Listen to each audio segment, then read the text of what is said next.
आज के बाद मैं ससुराल नहीं जाऊंगा। ओ क्यों? 150 के मैंने केले लिए थे, तेरी अम्मी ने मुझे 100 रुपया थमा दिया। तू वही मिलने गया था या कारोबार करने गया था?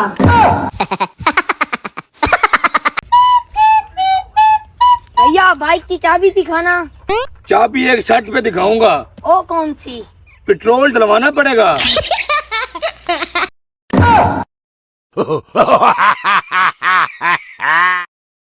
यार मैं सुधरना चाहता हूँ। तो अच्छी बात है, सुधर जा। कोई है ऐसी लड़की 2 बजे रात के मुझे वीडियो कॉल पर नाते सुनाए?